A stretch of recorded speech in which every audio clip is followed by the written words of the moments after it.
प्रिय विद्यार्थियों, education planet channel Nohar पर आपका स्वागत है। और कक्षा 6 इतिहास विषय में आज हम चैप्टर नंबर 10 नए साम्राज्य और राज्य, इस चैप्टर के प्रश्नोत्तर इस वीडियो में करेंगे। तो इसको हम प्रारंभ करते हैं। पहला प्रश्न है, सही या गलत बताओ।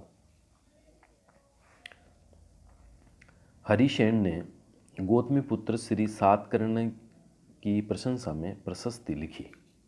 एक बार फिर से सुन लीजिए। हरिसेन ने गौतमीपुत्र श्री सातकर्णी की प्रशंसा में प्रशस्ति लिखी, तो यह गलत है, नहीं लिखी थी। आर्यावर्त के शासक समुद्रगुप्त के लिए भेंट लाते थे, यह भी गलत है, नहीं लाते थे। दक्षिणापथ में 12 शासक थे, यह सही है। और गुप्त शासकों के नियंत्रण में 2 महत्वपूर्ण केंद्र तक्षशिला और मदुरै थे, यह भी गलत है। ऐहोल पल्लवों की राजधानी थी, यह भी गलत है। और दक्षिण भारत में स्थानीय सभाएं सदियों तक काम करती रही, यह सही है।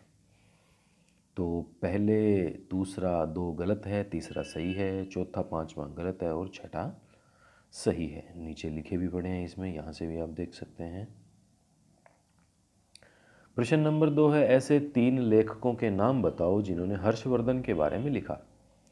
तो हर्षवर्धन की जीवन कथा लिखने वाले 3 लेखक हैं, स्वांतसांग, रविकीर्ति और कवि बाणभट्ट। प्रश्न नंबर 3 है, इस युग में सैन्य संगठन में क्या बदलाव आए। उत्तर है, इस युग में सेना के संगठनों में विभिन्न परिवर्तन हुए।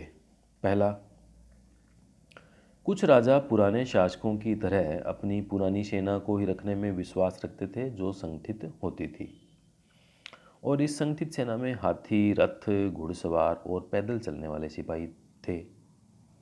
दूसरा, कुछ सेना नायक थे जो राजा को सैनिक सहायता देते थे। इस सेना नायकों को स्थायी वेतन नहीं दिया जाता था, ये दया की जगह आप दिया पढ़ना इसको, बल्कि इसके बदले उन्हें जमीन दान में मिल जाती थी, जिसे उन्हें कर वसूल करने का अधिकार प्राप्त होता था। इन सेना नायकों को सामंत कहा जाता था। यही लोग युद्ध के लिए साधन जुटाते थे। प्रश्न नंबर 4 है, इस काल की प्रशासनिक व्यवस्था में तुम्हें क्या क्या नई चीज़ें दिखती है। उत्तर है, प्रशासनिक व्यवस्था में कई नए बदलाव आए।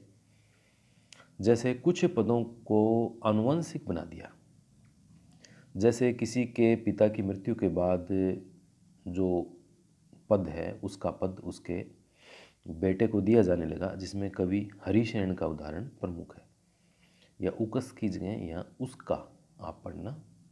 दूसरा है, कई उदाहरण ऐसे भी जिनसे पता चला कि कई पदों को एक ही व्यक्ति संभालता था, जैसे फिर वही कवि हरिसेन जो अलग अलग पदों पर काम करते थे। तीसरा, प्रशासन में कुछ लोग अपने पद का प्रभाव दिखाते थे, जैसे बैंक प्रमुख, व्यापारियों के काफिले का प्रमुख, लिपिक प्रधान आदि। प्रश्न नंबर 5, तुम्हें क्या लगता है कि समुद्रगुप्त की भूमिका अदा करने के लिए अरविंद को क्या क्या करना पड़ेगा। उत्तर है, अरविंद को समुद्रगुप्त की भूमिका अदा करने के लिए निम्नलिखित कार्य करने पड़ेंगे। पहला, उसे शाही वेशभूषा में मूंछों पर ताव देना होगा। दूसरा, उसे एक योद्धा समान दिखना होगा तथा उसे नाटकीय युद्ध जीत कर दिखाना होगा। तीसरा, तलवार को शान से पकड़कर चलकर दिखाना होगा। चौथा, उसे समुद्रगुप्त की कविता का पाठ करना होगा। प्रश्न नंबर 6, क्या प्रशस्तियों को पढ़कर आम लोग समझ लेते होंगे। अपने उत्तर के कारण बताओ। उत्तर है, प्रशस्ति शब्द की उत्पत्ति संस्कृत भाषा से हुई है, जिसका तात्पर्य किसी की प्रशंसा करने से है। पुराने समय में राजा की प्रशंसा में प्रशस्ति लिखी जाती थी, जो कि सिर्फ राजा और ब्राह्मण ही समझ पाते थे। आम लोगों को नहीं वह पढ़ना आता था, नहीं वो उसको समझ पाते थे, क्योंकि उन्हें सिर्फ प्राकृत भाषा का ज्ञान था। प्रश्न नंबर 7 है, जो इसका अंतिम प्रश्न है, आज युद्ध का असर जनसाधारण पर किस तरह पड़ता है।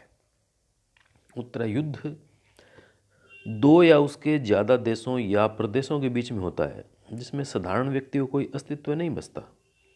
युद्ध अपने पीछे विनाश और विध्वंस की निशानी छोड़कर जाता है, जिसकी वजह से लोगों की नौकरियों, व्यापार पर बुरा असर पड़ता है। पूरी दुनिया धूल के गर्त में डूब जाती है।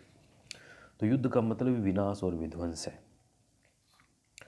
तो ये कक्षा 6 पाठ 10 नए साम्राज्य और राज्य, इसके हमने पाठ्यपुस्तक के प्रश्न उत्तर पूरे किए हैं। अगले वीडियो में कक्षा 6 इतिहास का जो अंतिम चैप्टर है, इमारतें, चित्र और किताबें, इसके हम प्रश्न उत्तर लेकर एक नया वीडियो आपके सामने लेकर आऊँगा।